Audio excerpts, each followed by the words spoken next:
Hi everybody, I'm Beth with Heart Tones Birth Services and wanted to show you today how to make an Epsom salt fear release bowl that you can use when you're preparing for your birth or really anything in your life that you want to do some release around. So the things you're going to need are a bowl. I use a ceramic, just a regular dinner, like a pasta bowl. You can see that it has some staining on it from past times I've used this, so I would use one that you don't care about too much or that you don't plan to use for food. You can kind of be a dedicated bowl for this purpose. So a bowl, you're going to want to have a plate that you can use later to put over the bowl to put out the flame. You're going to want Epsom salt, just unscented plain Epsom salt, rubbing alcohol, and a measuring cup, a lighter, and then I always have a pad and paper, or a pad of paper and a pen to be able to write down the fears. So you're going to use a 2-to-1 ratio of Epsom salt to rubbing alcohol. So in this case, I'm going to use 1 cup of Epsom salt to half a cup of rubbing alcohol.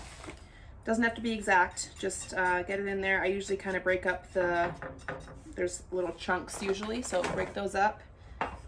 And then I take my rubbing alcohol and I use about half a cup of that. So I'm using 2-to-1.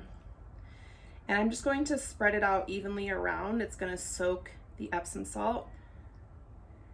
I would recommend doing this outside because there is going to be flame. And so you want to be careful. It's smokeless. There's no smoke at all. However, it's still going to make this plate really hot and it's still going to be fire. So I would do it outside in an area that is safe. So now you have it soaked.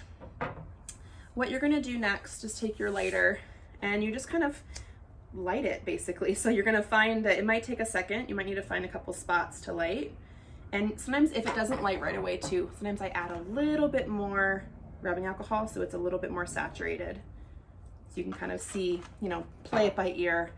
Again, it's not exact, it's just approximate. So eventually it will fully light. I would say, give it a few tries. It's actually lit right now. You can hardly tell, but you can see the flames are starting. So now you can really see it. It's lit. I would actually recommend using one of those longer, like a campfire type lighter would probably be a little bit better than this one. All right, so this is gonna burn for probably about 5 minutes or so. What I typically have my clients do before we even light it is to write on a piece of paper any and all of the fears they have for their birth, their upcoming birth. It could be big things, small things. It could be written out in sentences. It could be drawings. It could be scribbles. It could be whatever they want. While they're writing, I usually put on some soft music and just give them some time, 10 minutes or so to write.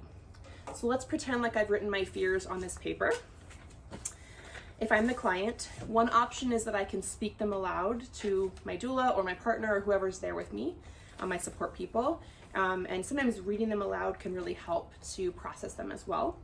If there's some that you just don't want to read aloud for whatever reason, that's totally fine. What you're going to do next, after you've either read them or not, is either crumple this paper up, or I like to rip it up into smaller pieces. And you're just going to be very carefully dropping it into the flame.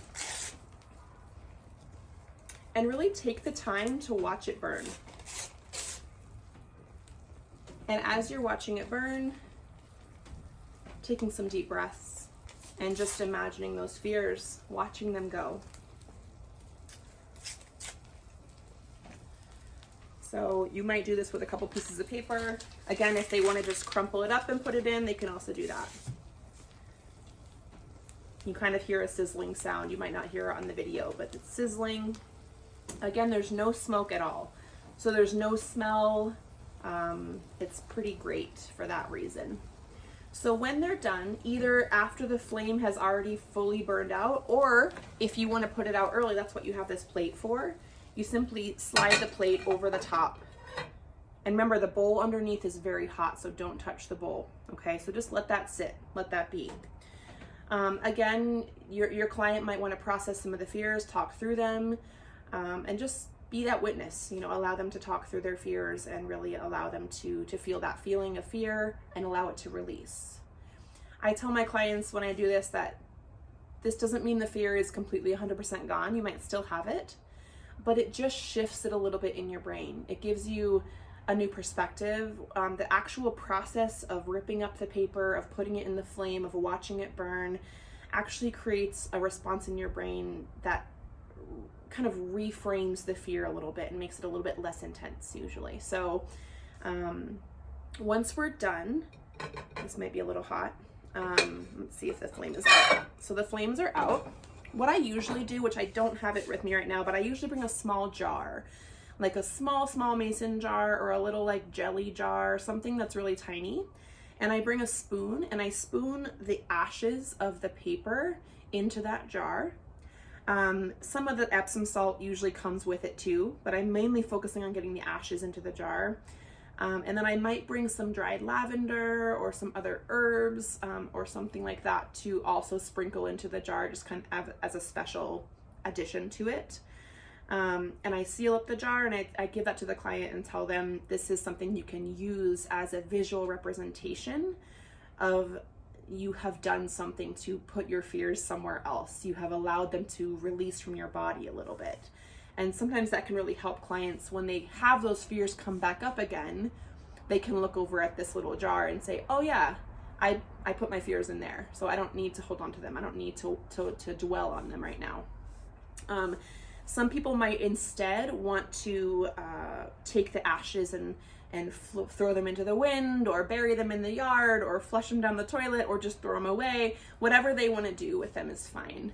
I recommend doing something to kind of finalize the experience. And then when you're all done, you're going to want to let this plate cool. It's still very, very hot. So you're going to want to let it sit for, I don't know, 20 minutes or so and just let it kind of cool in the air. And then you're going to eventually just scrape all the excess Epsom salt into the trash and then wash the plate.